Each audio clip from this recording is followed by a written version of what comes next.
২৪ বছরে ঢাকার গাছ কমেছে ৫৭%। ২০% এলাকায় গাছ থাকার কথা থাকলেও আছে মাত্র ৫.৯%। পরিবেশে বিরূপ প্রভাব। গরমে পানির জন্য হাহাকার। ঢাকায় সুপেয় পানির তীব্র সংকট। বিকল্প উৎসে দীর্ঘ লাইনে সামান্য মিললেও ঠিকঠাক চলে না নাওয়া খাওয়া। তীব্র গরমে সারাদিনের কর্মক্লান্তি দূর করতে রিকশা কিংবা ফুটপাতেই ঘুমিয়ে নিচ্ছে খেটে খাওয়া মানুষ। কারওয়ান বাজারে ব্যতিক্রমী উদ্যোগ। ব্যাংক একীভূতকরণ ঘিরে ছড়িয়েছে আতঙ্ক। টাকা রাখা নিয়ে গ্রাহকদের দ্বিধাদ্বন্দ্বে কমছে আমানত। একীভূতকরণ নীতিমালা নিয়ে ধোঁয়াশা। এবং ভারতের লোকসভার দ্বিতীয় দফায় ৮৯ আসনে চলছে ভোট গ্রহণ। রাহুল গান্ধী, শশী থারুর সহ বেশ কিছু হেভিওয়েট প্রার্থীর ভাগ্য নির্ধারণ আজ। শুনছিলেন সংবাদ শিরোনামগুলো। সংবাদ সকালে রয়েছে আমি তানজিয়া যুদ্ধি। তাপমাত্রা বৃদ্ধিতে জলবায়ু পরিবর্তন দায়ী হলেও বড় ভূমিকায় অপরিকল্পিত নগরায়ন। বিশেষজ্ঞরা বলছেন যে ঢাকায় পর্যাপ্ত খাল এবং পুকুর না থাকায় তাপমাত্রা বাড়ছে। পরিবেশ কর্মীদের দাবি ২৪ বছরে ঢাকার গাছ কমেছে ৫৭%। নগরে ২০% বনায়নের কথা থাকলেও আছে মাত্র ৫.৯%। ২৮ বছরে ঢাকা থেকে ২৪ বর্গ কিলোমিটার সম আয়তনের জলাধার ও ১০ বর্গ কিলোমিটার সবুজ কমেছে। ফলে তীব্রতা বাড়ছে গরমের। এস.এম. সালাউদ্দিনের ক্যামেরায় বিস্তারিত জানাচ্ছেন মাজহারুল ইসলাম। ছায়া ঘেরা সুনিবিড় রমনা পার্ক। ২ শতাধিক প্রজাতির ছোট বড় গাছ আছে এখানে। বৈশাখের তীব্র খরতাপে অনেকে আশ্রয় খুঁজে নিয়েছেন রাজধানীর এই প্রাণকেন্দ্রে। প্রকৃতির নিঃশ্বাসটা নেওয়ার জন্য ঢাকা শহর এই রমনাতে আসে। ঢাকা বিশ্ববিদ্যালয় এলাকায় বেশি গাছ থাকায় তাপমাত্রা তুলনামূলকভাবে অন্য এলাকার চেয়ে কম। ঢাকার অন্যান্য অঞ্চলের চাইতে সবসময়ই ৩ থেকে ৪% তাপমাত্রা কম থাকে। ঠিক বিপরীত চিত্র। যেসব জায়গায় তুলনামূলক গাছ কম সেখানে তাপমাত্রা বেশি। সূর্যের তীর্যকতা দেখে মনে হয় আফ্রিকা মহাদেশের কোনো দৃশ্য, অথচ এটি রাজধানী ঢাকা, যেখানে প্রতিনিয়ত বৃদ্ধি পাচ্ছে তাপমাত্রা। তাপমাত্রা এত পরিমাণ বেড়ে যাচ্ছে, এই তুলনায় দেখা যাচ্ছে রাস্তায় ছাতা ছাড়া বের হওয়া যাচ্ছেই না টোটালি। এত গরম, এই গরমটা অসহ্য গরম, বাট যাইতে হইতেছে আমাদের। আবহাওয়াবিদরা বলছেন রাজধানী ঢাকায় পর্যাপ্ত খাল ও পুকুর না থাকায় তাপমাত্রা বৃদ্ধি পাচ্ছে দিন দিন। গাছপালা যেমন বাড়াতে হবে, আমাদের আশেপাশের লেক, বিশেষ করে যেমন হ্রদ, খাল, বিল, এগুলোকে পরিষ্কার পরিচ্ছন্ন রেখে, নদী নালাগুলো পরিষ্কার পরিচ্ছন্ন রেখে পানির প্রবাহটা ঠিকমতো রাখতে হবে, তাহলে তাপমাত্রা কিছুটা স্বাভাবিক কমে যায়। নগর বিশেষজ্ঞদের মতে নগরের তাপমাত্রা বৃদ্ধির জন্য জলবায়ু পরিবর্তন দায়ী হলেও অনেক দায় আছে কর্তৃপক্ষেরও। এখন যে তাপমাত্রাটা আছে সেই তাপমাত্রার প্রভাবটা, কনক্রিটের মাত্রা বেড়ে যাওয়া, সবুজ কমে যাওয়াটা আমাদের দেখা যাচ্ছে যে ৫, ৬, ৭ ডিগ্রি সেলসিয়াসের মতো তাপমাত্রা আমাদের বেড়ে যাচ্ছে নগর এলাকাগুলোতে। এই জন্যই বৈশ্বিক তাপমাত্রাটাই শুধু না, আমাদের ধ্বংসাত্মক নগরায়ন আমাদের এই বর্তমান পরিণতির জন্য দায়ী। আর বেলার নির্বাহী প্রধান সৈয়দ রিজওয়ানা হকের পর্যবেক্ষণ, উন্নয়নের নামে যেভাবে গাছপালা নিধন করা হচ্ছে তার প্রভাবে দীর্ঘ হচ্ছে গ্রীষ্মকাল। তাপমাত্রা হয়তো আপনি সবসময় কমিয়ে রাখতে পারবেন না, যেটা বৈশ্বিক প্রভাবে হয়, কিন্তু সহনশীল বা সহনীয় মাত্রায় রাখবার জন্য আপনাকে গাছ অবশ্যই লাগাতে হবে। এই তাপটাকে প্রতিরোধ করার জন্য কি কি করা যায়, নাগরিক পর্যায়ে, সামাজিক পর্যায়ে, এলাকার পর্যায়ে, রাষ্ট্রীয় পর্যায়ে, সরকারি পর্যায়ে, এটা আমাদেরকে ঠিক করে এখনই কাজে নামতে হবে। ঢাকা শহর যে বসবাসের অযোগ্য হয়ে গেছে আমরা তো বহুদিন যাবৎ বলছি। আপনি এই মুহূর্তে একটা গ্রামে যান, গ্রামে আপনার কাছে এতটা গরম লাগবে না। ঢাকার ২০% এলাকায় গাছপালা থাকার কথা থাকলেও আছে মাত্র ৫.৯% এলাকায়। এটি রাজধানী ঢাকার ফুসফুস খ্যাত রমনা পার্ক, যেখানে রয়েছে পর্যাপ্ত গাছপালা এবং একটি লেক। তীব্র গরমে যখন অতিষ্ঠ জনজীবন, তখন কিছুটা হলেও স্বস্তি আছে এই জায়গাটিতে। গত ১০ বছরে রাজধানী ঢাকায় যে অনুপাতে গাছ কাটা হয়েছে, লাগানো হয়নি সেই অনুপাতে, যার প্রভাব হারে হারে টের পাচ্ছে রাজধানীবাসী। প্রকৃতির বন্ধুখ্যাত এই গাছগুলোই পারে বিপর্যয় থেকে রক্ষা করতে। আসুন আমরা বেশি বেশি গাছ লাগিয়ে আমাদের নগরী ঢাকাকে সবুজের নগরী হিসাবে গড়ে তুলি এবং তাপদাহের বিপর্যয় থেকে রক্ষা করি। মাজহারুল ইসলাম, দেশ টিভি, ঢাকা। তীব্র দাবদাহে পানির জন্য হাহাকার বাড়ছে। রাজধানীর বিভিন্ন এলাকায় মিলছে না বিশুদ্ধ সুপেয় পানি। কোথাও খোঁজ মিললেও লম্বা সিরিয়াল দিয়ে নিতে হয় সীমিত পরিমাণ পানি। তা দিয়েই কোনো রকমে চলে রোজকার নাওয়া খাওয়া। রাজধানীবাসীর পানি ভোগান্তি নিয়ে জান্নাতুল মোহনার প্রতিবেদনে আমরা বিস্তারিত জানব। রাজধানীর পশ্চিম ভাসান থেকে ওয়াসারে লাইনের পানি দুর্গন্ধময়। গেল কয়েক বছরেও এ অবস্থার পরিবর্তন হয়নি এখানে। বিশুদ্ধ পানির অভাবে এলাকায় যেন বেঁচে থাকাই দায়। তীব্র গরমের মাঝে এমন পানি পান করে এলাকাবাসী পানিবাহিত নানা রোগে ভুগছেন। এ নিয়ে কর্তৃপক্ষের কোনো মাথা ব্যথাই নেই বলে অভিযোগ তাদের। গায়ে ঘামাসির মতন উঠে গেছে শরীরে। মানে এমন গুয়ের পানি আসে, গন্ধের জ্বালায় খাওয়া যায় না। ঘামে অস্থির হয়ে যায়, ঘামে গন্ধ ছুটে যায়, কারণ তাও গোসল করতে পারি না পানি লেগে। রাজধানীর মোহাম্মদপুর ৩১ নং ওয়ার্ডের চিত্র। একে তো তীব্র গরম, তার উপর নেই পানি। অতিষ্ঠ হয়ে রোজ সকালে লাইন ধরে এলাকার আলফালা জামে মসজিদ থেকে পানি নিতে হয় স্থানীয়দের। সেই ১৯ রমজান থেকে পানি সংকটে ভুগছেন এ ওয়ার্ডের বিভিন্ন এলাকার বাসিন্দারা। অনেকে পানি ছাড়াই কাটিয়েছেন ঈদের দিন। আর এখন তীব্র দাবদাহে গোসল তো দূরের কথা, সুপেয় পানির হাহাকারে কাটছে তাদের জীবন। বড়দের পাশাপাশি শিশুরাও নিজেদের চেয়ে ভারী বোতল টানছেন সকাল সন্ধ্যা। পানি নেই আর হাত ব্যথা করে, পরে এই জন্যই বেঙ্গালি নিয়ে পানি ভরি। বুঝতে পারেন, সারাদিন কাজ করার পরে পানি নিলে কেমন কষ্ট হয়। প্রচুর মানুষ সকাল ৬টা থেকে দূরে রাত্রে ১১টা পর্যন্ত পানি দিয়ে কুলান জানা, পানি ভরেও কুলান জানা। চাল দেওয়া পানিটাও যে গাছে দেওয়ার জন্য রেখে দেয়, তরকারি দেওয়ার জন্য পানিটা আমি নষ্ট করি না। বিশুদ্ধ পানি পেতে চাইলে ওয়াসার প্রতি গাড়িকে দিতে হচ্ছে ৬০০ থেকে ৮০০ টাকা। আর এজন্য অপেক্ষা করতে হয় গভীর রাত পর্যন্ত। অর্ডার করেছিলাম 12:30টার দিকে, রাত্রি 1:30টার সময় পানি পেয়েছি। আমরা কিনে আনছি, সেখানেও গাড়ি একটা তো কিউ আছেই, যারা দিতে আসছে তাদের আবার টিপসেরও ব্যাপার এখানে রয়ে গেছে। ছোট একটা গাড়ি দিচ্ছে 400 টাকা, সেটা আমার একবার চলছে, একবার উঠানো গেছে। এলাকাবাসীর দাবি, পাম্প ঠিক করার নামে নানা বাহানায় সময় পার করছে ওয়াসা। এনাদেরকে কমপ্লেনের পর কমপ্লেন করা হচ্ছে, এরা বলছে আচ্ছা দিচ্ছি, দেবো, হচ্ছে আমরা কাজ করছি, কাজ করছে তো করছে। এলাকাবাসীর এমন অভিযোগ শুনে আগামী সোমবারের মধ্যে এলাকার পানির সমস্যা সমাধানের আশ্বাস দেন ওয়ার্ড কাউন্সিলর। কোনো গাফলতি নাই, তবে এই পাম্প একটা নতুন করে বোরিং করতে একটু সময় লাগে। এটা আশা করি সোমবার দিন থেকে পানি মানুষ পাবে। এছাড়া গুলশান, নন্দীপাড়া, ইব্রাহিমপুর, মণিপুর, সোলমাইট, মাটিকাটা সহ রাজধানীর বেশ কিছু এলাকায় চলছে তীব্র পানির সংকট। জান্নাতুল মোহনা, দেশ টিভি, ঢাকা। এদিকে তীব্র দাবদাহের মাঝেই খুলছে শিক্ষা প্রতিষ্ঠান। ২৮ এপ্রিল থেকে শিক্ষা প্রতিষ্ঠান খোলার সিদ্ধান্ত জানিয়ে প্রজ্ঞাপন জারি করেছে শিক্ষা মন্ত্রণালয়। পরবর্তী নির্দেশ না দেওয়া পর্যন্ত শ্রেণী কার্যক্রম চলবে শনিবারও। তবে শিক্ষা প্রতিষ্ঠান খোলার সিদ্ধান্তে ঝুঁকি দেখছেন জনস্বাস্থ্যবিদরা।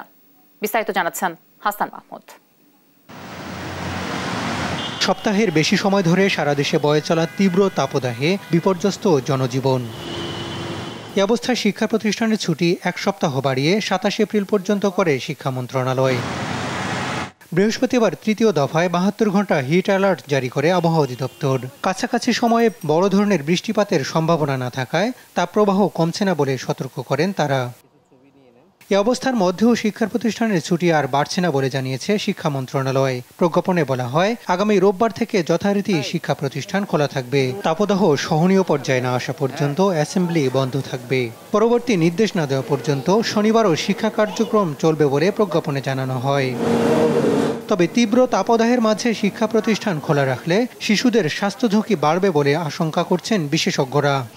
শিশুদের অসুস্থতার প্রধান দিকটা হচ্ছে, একটা হচ্ছে গরমে তাদের শরীরে থেকে ঘাম বেরিয়ে গিয়ে ডিহাইড্রেশন বা পানি শূন্যতা তৈরি হচ্ছে, কারো কারো শরীরে পানি শূন্যতার সাথে লবণ শূন্যতা তৈরি হচ্ছে, এবং সাথে সাথে ভাইরাসজনিত যে ডায়রিয়া সেটি হচ্ছে, কারো ভাইরাসজনিত নিউমোনিয়াও হচ্ছে, শিশুরা আক্রান্ত হচ্ছে এবং এগুলো নিয়ে তারা হাসপাতালে ভর্তি হচ্ছে। চলমান তাপপ্রবাহে ডায়রিয়া, পানিশূন্যতা ও হিট স্ট্রোকের মতো রোগী বাড়ছে সারা দেশের হাসপাতালগুলোয়। হাসান মাহমুদ, দেশ টিভি, ঢাকা। সারাদিনের কর্মক্লান্তি দূর করতে ঘুম অপরিহার্য, কিন্তু তীব্র গরমে ঠিকমতো ঘুমাতে পারছেন না খেটে খাওয়া মানুষ। গরমে শ্রান্তি মেটাতে অনেকে বেছে নিচ্ছে নিজের রিক্সা ভ্যান, ফুটপাত কিংবা গোডাউন। নিম্ন আয়ের কর্মজীবী মানুষের জন্য রয়েছে ঘুমানোর সস্তায় ব্যতিক্রমী ব্যবস্থাও। বিস্তারিত কায়েস রাহাতের রিপোর্টে। সারাদিনের অবসাদ দূর করতে একজন প্রাপ্তবয়স্ক সুস্থ মানুষের দরকার হয় ৬ থেকে ৮ ঘন্টা ঘুম। কিন্তু কেউ ঘুমাচ্ছেন শীতাতপ নিয়ন্ত্রিত ঘরের নরম বিছানায়, আবার কেউ বাধ্য হয়ে বেছে নিচ্ছেন ফুটপাত। কায়িক শ্রমে জড়িত নিম্ন আয়ের মানুষদের অনেকেরই নেই স্থায়ী ঠিকানা, তাই জীবনের প্রয়োজনে ঝুঁকি নিয়ে ঘুমিয়ে পড়েন যেখানে সেখানে। তবে কাউরান বাজারে দেখা গেল ভিন্ন চিত্র। প্রথম দেখায় হাঁস মুরগির ঘর বলে মনে হলেও সেখানে ঘুমোতে দেখা গেছে বাজারে কাজ করা শ্রমিকদের। 50 টাকার বিনিময়ে তারা পায় সবজি বহনের টুকরি আর ঘুমানোর জন্য এক ফালি মেঝে।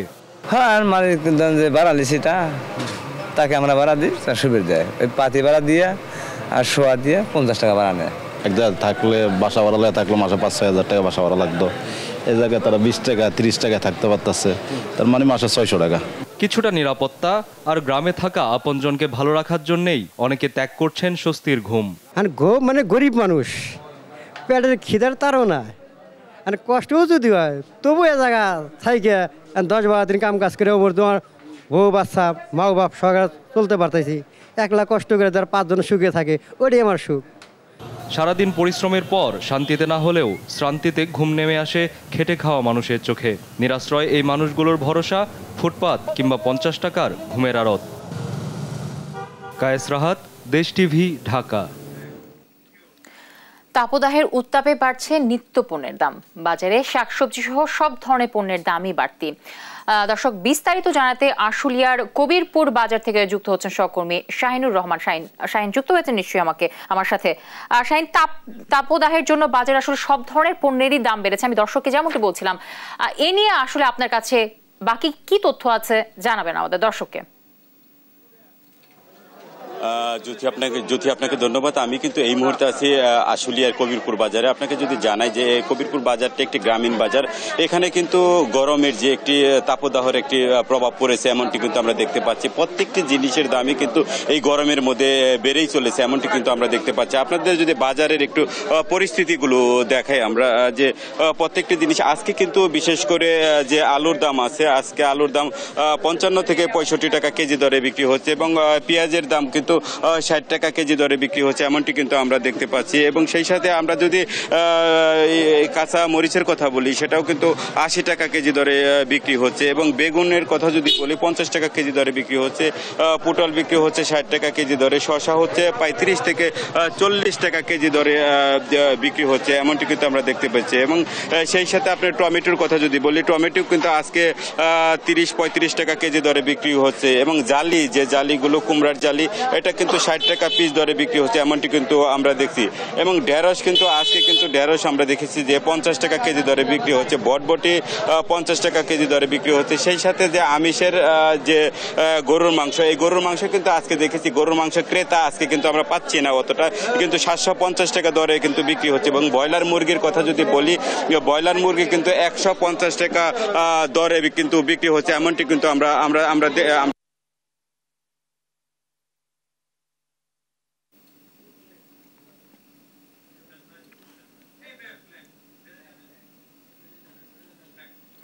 আমাদের সহকর্মী শাহিনুর রহমান যুক্ত হয়েছিলেন আশুলিয়া থেকে। থাইল্যান্ডের রাজা এবং রানীর সাথে সাক্ষাৎ করেছেন প্রধানমন্ত্রী শেখ হাসিনা। ডুসিট প্রাসাদের অ্যাম্ফোর্ন সাথার্ন থ্রোন হলে এই সাক্ষাৎকালের কুশল বিনিময়ের পাশাপাশি দ্বিপক্ষীয় নানা বিষয়ে আলোচনা করেন তারা। 29 এপ্রিল পর্যন্ত এ সফরে থাইল্যান্ডের প্রধানমন্ত্রী থাভিসিনের সঙ্গে দ্বিপক্ষীয় বৈঠক করবেন প্রধানমন্ত্রী শেখ হাসিনা। দুদেশের মধ্যে একটি মুক্ত বাণিজ্য চুক্তির জন্য আলোচনার আগ্রহপত্র সহ বেশ কয়েকটি সহযোগিতার নথিতে সই হওয়ার কথা রয়েছে।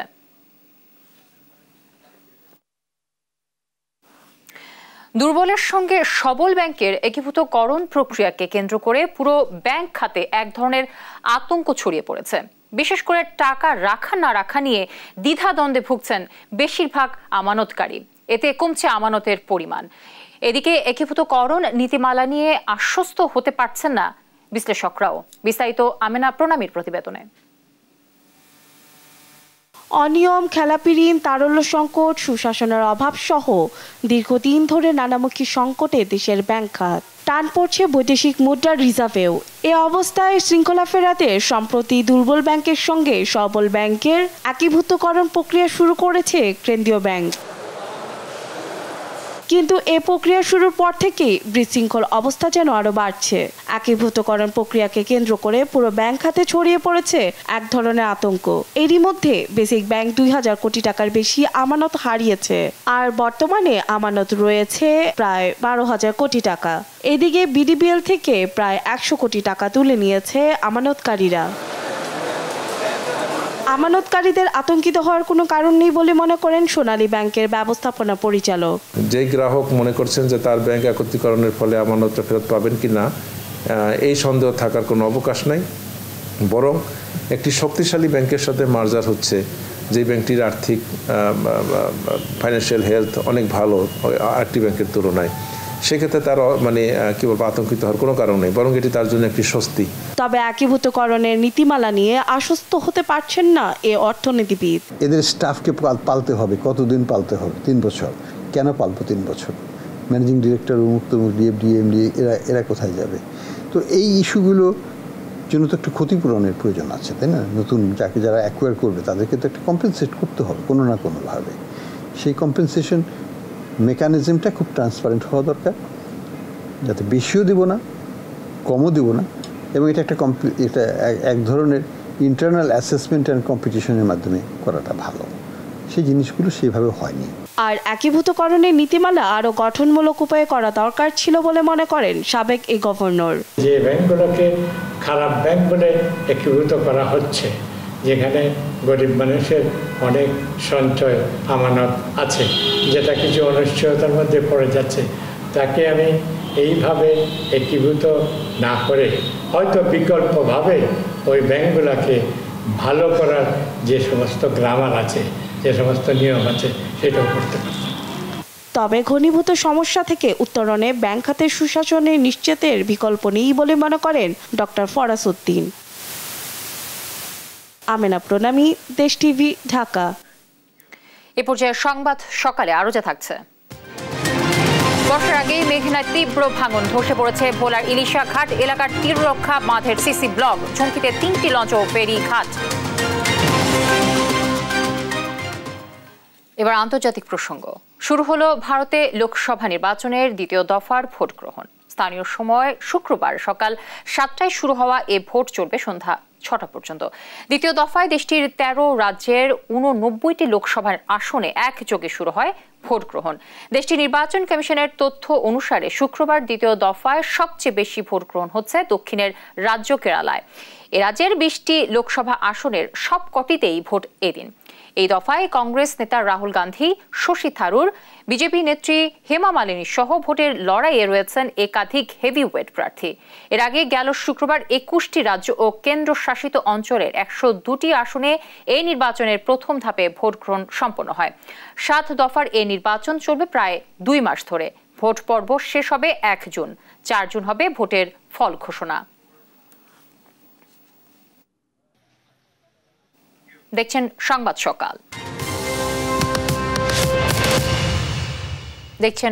সকাল। অনির্দিষ্টকালের জন্য বন্ধ ঘোষণা করা হয়েছে চট্টগ্রাম প্রকৌশল ও প্রযুক্তি বিশ্ববিদ্যালয় চুয়েট। শিক্ষার্থীদের হল ত্যাগের নির্দেশ দিয়েছে প্রশাসন, তবে এই নির্দেশনা প্রত্যাখ্যান করেছে শিক্ষার্থীরা। এদিকে দাবি আদায়ে সব বিভাগে তালা ঝুলানোর পাশাপাশি বাসে আগুন দিয়েছে আন্দোলনকারীরা। বিস্তারিত ডেস্ক রিপোর্টে।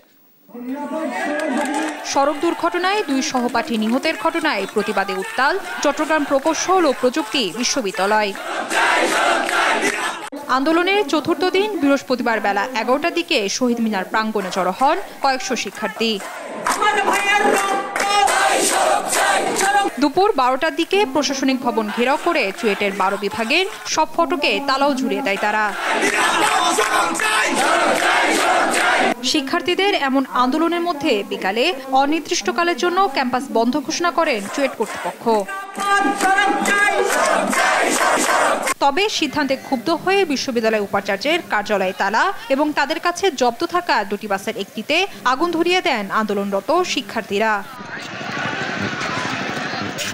নিহত 2 শিক্ষার্থীর পরিবারকে ক্ষতিপূরণ সহ ঘোষিত দাবি পূরণ না হওয়া পর্যন্ত হল ত্যাগ করবে না বলেও ঘোষণা দেন তারা।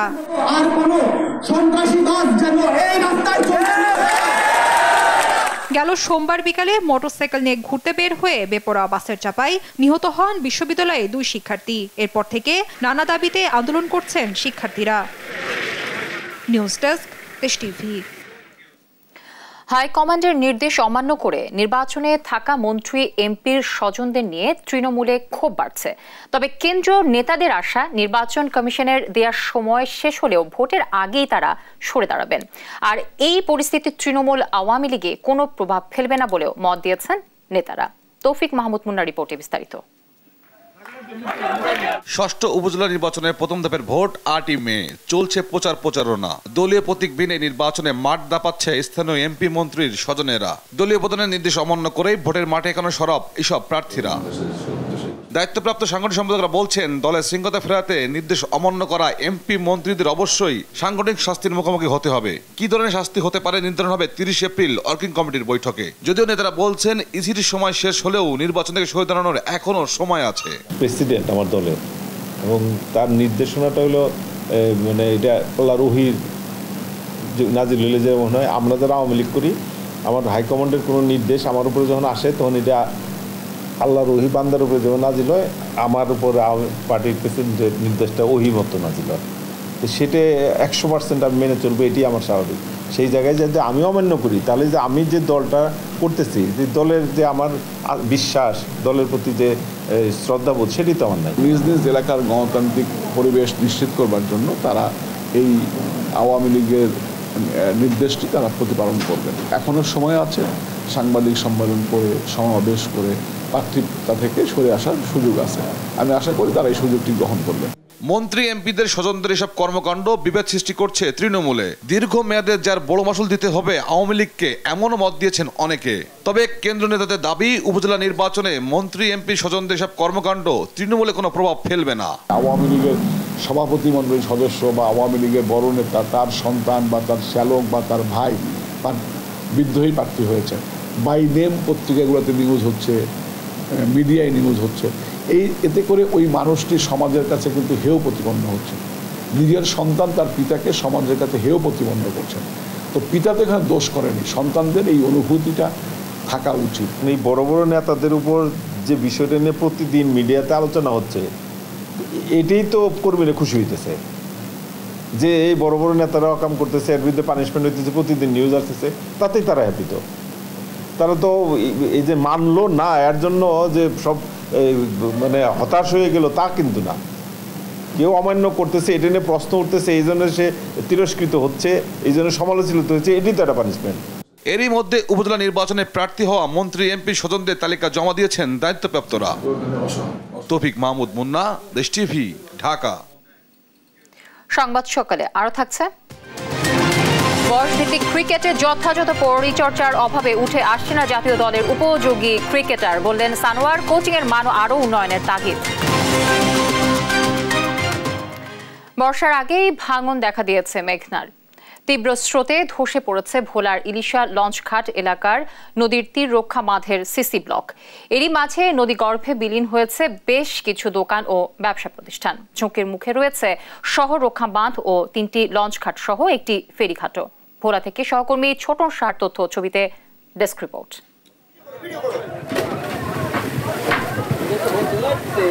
বর্ষা শুরুর 2 মাস বাকি থাকতেই ভয়াল হয়ে উঠেছে ভোলার মেঘনা।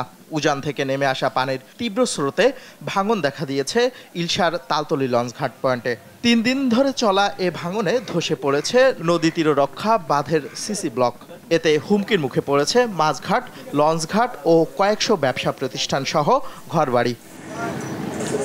প্রতি বছর বর্ষা এলেই আতঙ্কে থাকেন ভোলার ইলশার প্রায় 50,000 মানুষ। এবার বর্ষার আগেই ভাঙনে আতঙ্ক বেড়েছে নদী তীরের বাসিন্দাদের মনে। এখন যে মিলে নদী ভাঙতেছে, এতে যায় দোকান, লঞ্চঘাট, মাছঘাট, মিল্লা, ফেরিঘাট সহ এটা সম্পূর্ণ ঝুঁকির ভিতরে পড়ছে। এখন আমরা আছি, এমন আতঙ্কের মধ্যে আছি, এমন অবস্থা খুব ভয়ঙ্কর। পোলক আমরা ডাইবা যাই যে আমাকে তহবিল করে একটা মাছঘাটের ঘর একটা লইয়া ডাইবা গেছে। কিছুক্ষণ পর পর ব্লক ভাঙ্গিয়া পড়ে। ভাঙ্গনের ফলে এই ব্লক ভাঙ্গনের ফলে মানুষের অনেক ক্ষয়ক্ষতি হয়। আমাদের ঘর বাড়ি সব নিয়ে যেতে আছে। আকস্মিক নদী ভাঙনের কারণ উদ্ঘাটনের পর ব্যবস্থা নেওয়া হবে বলে জানিয়েছে পানি উন্নয়ন বোর্ড। সার্বিক বিষয় ঊর্ধ্বতন কর্তৃপক্ষকে সময় সময় জানানো হচ্ছে। আশা করা যাচ্ছে কোনো সমস্যা হবে না। যদি কোনো সমস্যা হয় তাৎক্ষণিকভাবে ব্যবস্থা নিতে পারবো। আমাদের সে ধরনের প্রস্তুতি রয়েছে। নদী ভাঙন রোধে 3.5 কিলোমিটারের বাঁধ নির্মাণ কাজ শেষ হয় 2021 সালে, কিন্তু 3 বছর না পেরোতেই দেখা দিয়েছে ভাঙন। তাই জনমনে প্রশ্ন উঠেছে নির্মাণ কাজের স্বচ্ছতা নিয়েও। নিউজ ডেস্ক, দেশ টিভি। খুলনার শহীদ শেখ আবু নাসের বিশেষায়িত হাসপাতালে চিকিৎসক সংকট, আধুনিক যন্ত্রপাতি না থাকায় সেবা বঞ্চিত হচ্ছেন রোগীরা। খুলনা ও আশেপাশের এলাকা থেকে প্রতিনিয়ত কম খরচে ভালো মানের সেবা পাওয়ার আশায় এখানে ছুটে আসছেন অনেকে, কিন্তু পদে পদে ভোগান্তি পোহাতে হয় তাদের। সংকটের কথা স্বীকার করেছেন খোদ হাসপাতাল পরিচালক। খুলনা থেকে সহকর্মী নূর ইসলাম রকির পাঠানো তথ্যচিত্রে ডেস্ক রিপোর্ট। খুলনার শহীদ শেখ আবু নাসের বিশেষায়িত হাসপাতাল ভুগছে নানা সমস্যায়। এ কারণে কাঙ্ক্ষিত সেবা পেতে বঞ্চিত হচ্ছেন দূর দূরান্তের রোগীরা। চিকিৎসক ও যন্ত্রপাতি সংকটে বন্ধ কয়েকটি বিভাগের কার্যক্রম। এদিকে প্রায় 3 কোটি টাকা ব্যয়ে নিউরোলজি অপারেশনের জন্য মেশিন কেনা হলেও 3 বছরেও মেশিনটি চালু করা সম্ভব হয়নি। হাসপাতালটির 250 বেডের মধ্যে চালু আছে মাত্র 187টি। শুধু তাই নয়, হাসপাতালটি চালু হওয়ার পর নিয়োগ হয়নি কোনো তৃতীয় ও চতুর্থ শ্রেণীর কর্মচারী। এখানে রোগীদের ভর্তি হতে গেলে প্রচন্ড সিরিয়াল। এখানে নার্স যে দুর্ব্যবহার, তাতে আমি খুব ব্যথিত। ঊর্ধ্বতন কর্তৃপক্ষকে জানানোর পরও সমস্যার সমাধান মিলেনি বলে জানান কর্মকর্তারা। এখানে যে মেশিনপত্র আছে, আমাদের 30টা মেশিন এখন রানিং আছে। মেশিনগুলো অত্যন্ত পুরাতন। উদ্যোগ কি, আমরা তো 11 বার রিমান্ডার দিয়েছি। আর হাসপাতালের পরিচালক জানান চিকিৎসক থেকে যন্ত্রপাতি নানা সংকট নিয়েই সেবা দিয়ে যাচ্ছেন তারা। সার্জারি যে বিভাগ রয়েছে এটিতেও আসলে রোগীদের চাহিদা রয়েছে অনেক, এবং এখানে আমাদের মেল এবং ফিমেল মিলে আমাদের 25টা বেড আছে, এবং এই 25 বেডে রোগীরা যে সেবা নেয় সেক্ষেত্রে একজন মাত্র বিশেষজ্ঞ চিকিৎসক দিয়ে এই কাঙ্ক্ষিত সেবা দেওয়া আসলে সম্ভব না। দ্রুত চিকিৎসক নিয়োগ সহ সব সমস্যার সমাধান করা হবে, এমনটাই আশা স্থানীয়দের। নিউজ ডেস্ক, দেশ টিভি। দেখছেন সংবাদ সকাল।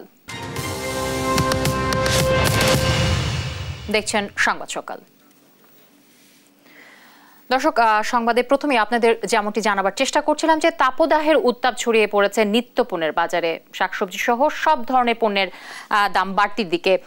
দর্শক, এই মুহূর্তে গাজীপুরে আছেন আমাদের সহকর্মী নজরুল ইসলাম, এই বিষয়ে জানাবেন। নজরুল যুক্ত হয়েছে নিশ্চয়ই আমার সাথে। নজরুল, গাজীপুরে নিত্যপণ্যের বাজার পরিস্থিতি আমাদেরকে জানাবেন।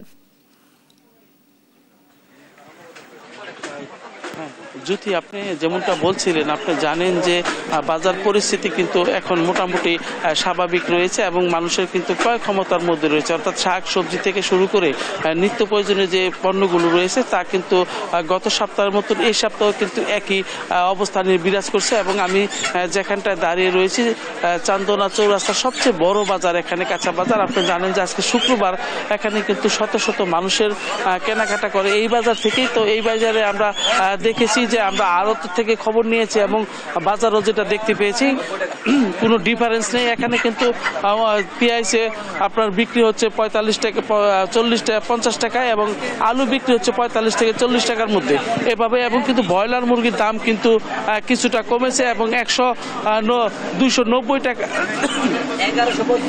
90 টাকা হয়েছে। এইরকম কিন্তু বাজার পরিস্থিতি কিন্তু মোটামুটি স্বাভাবিক রয়েছে এবং মানুষের কিন্তু এখন ক্রয় ক্ষমতার মধ্যে রয়েছে। মাছ মাংস সবকিছুই বাজার কিন্তু আপনার স্থিতিশীল রয়েছে। অর্থাৎ এখানে কিন্তু এই সপ্তাহে কোনো কিছু বাড়েও নি এবং কমেও নি, বরঞ্চ মুরগিটা একটু স্বাভাবিক 10 টাকা কমেছে।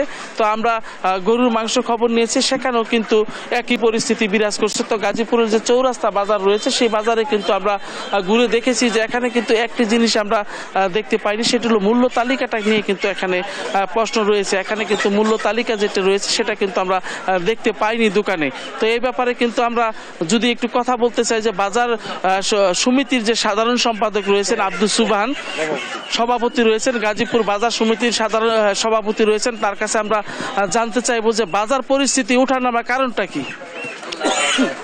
বিসমিল্লাহির রহমানির রহিম।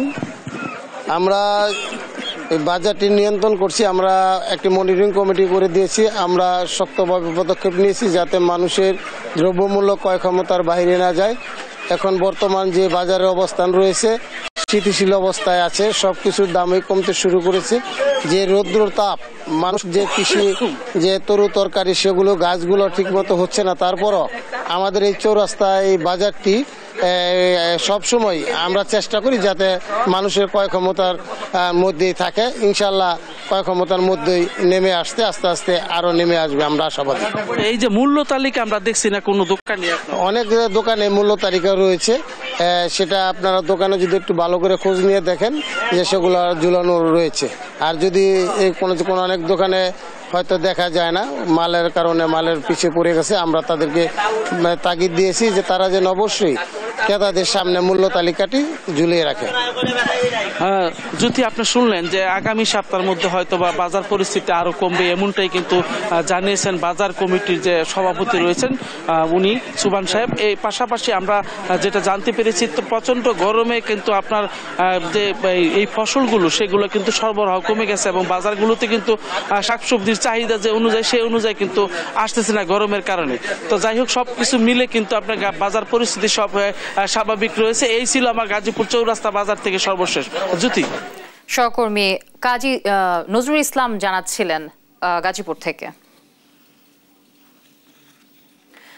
ভালো লাভ হওয়ায় কালো সোনাখ্যাত পেঁয়াজ বীজ চাষে ব্যস্ত নাটোর নলডাঙ্গার কৃষকরা। জমি পরিচর্যা, আগাছা পরিষ্কার, পরাগায়ন ও কীটনাশক প্রয়োগ সহ নানা কাজে পুরুষের পাশাপাশি ব্যস্ত নারীরাও।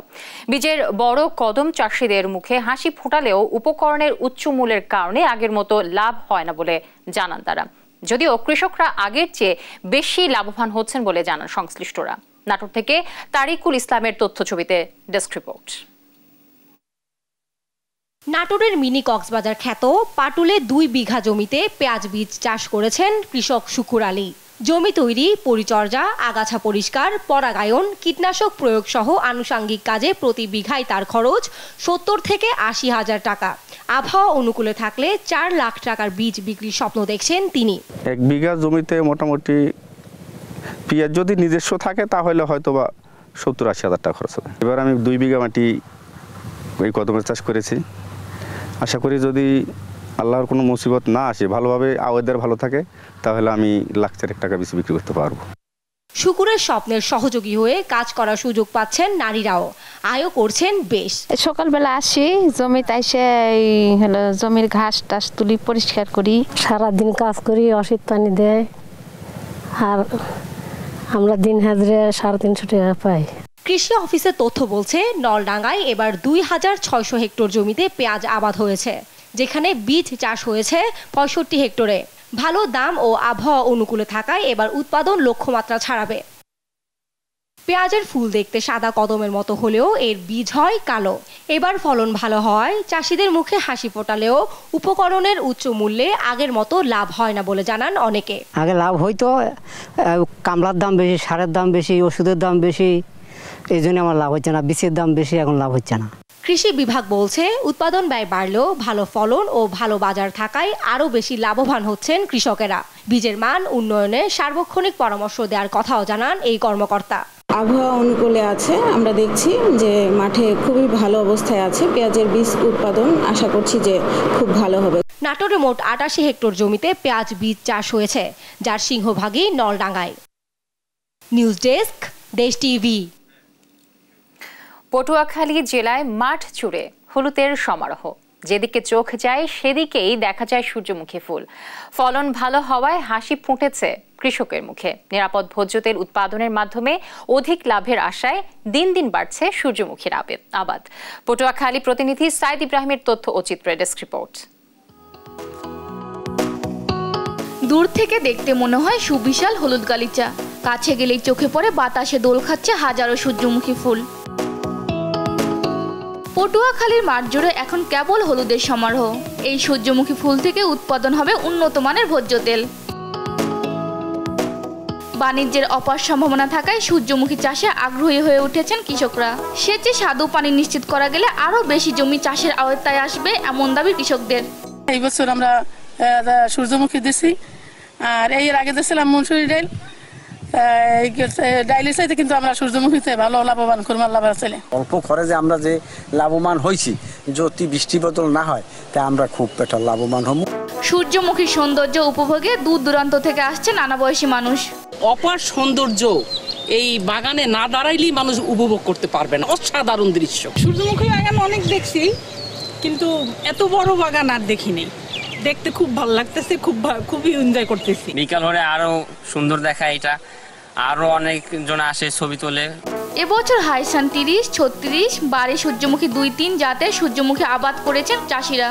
গেল বছরের তুলনায় দ্বিগুণ জমিতে হয়েছে সূর্যমুখীর আবাদ। কৃষকরা সূর্যমুখী কর্তন শুরু করেছেন, ফলনও ভালো। আমরা আশা করতেছি যে কৃষকরা ভালো ফলন পাবেন এবং বিভিন্ন জায়গা থেকে ক্রেতারাও খোঁজখবর নিচ্ছেন সূর্যমুখীর বীজের দাম। এবছর জেলায় প্রায় 2150 হেক্টর জমিতে সূর্যমুখী চাষ করা হয়েছে। নিউজ ডেস্ক, দেশ টিভি। দিনাজপুরের ঘোড়াঘাটে 2 ট্রাকের মুখোমুখি সংঘর্ষে ট্রাকের চালক ও চালকের সহকারীর মৃত্যু হয়েছে। ভোর 6টার দিকে ঘোড়াঘাট উপজেলার টিএনটি মোড় এলাকায় এই ঘটনাটি ঘটে। নিহতরা হলেন ট্রাক চালক জয়পুরহাট সদর উপজেলার চৌমুহনী গ্রামের গোলাম রাব্বি ও সহকারী একই এলাকার রিজওয়ান হোসেন। বিষয়টি নিশ্চিত করে ঘোড়াঘাট থানার ভারপ্রাপ্ত কর্মকর্তা ওসি আসাদুজ্জামান জানান, ভোর 6টার দিকে উপজেলার টিএনটি মোড়ে 2 ট্রাকের মুখোমুখি সংঘর্ষে নিহত হন তারা।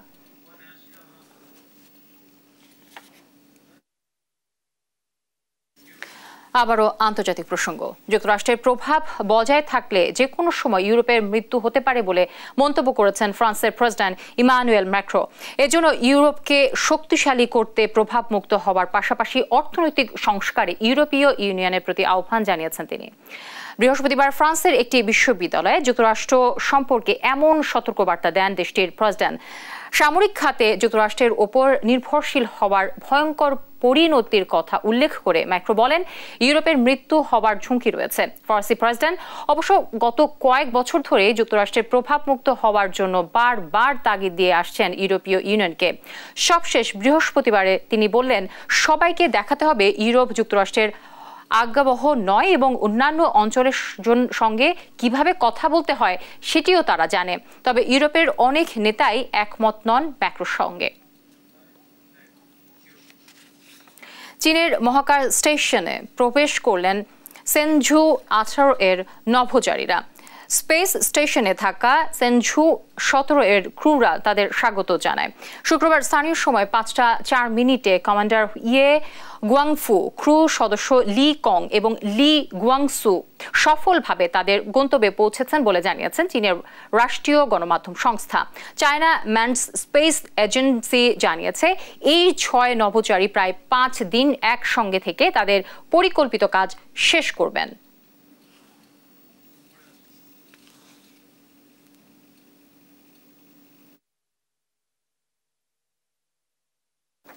দেখছেন সংবাদ সকাল।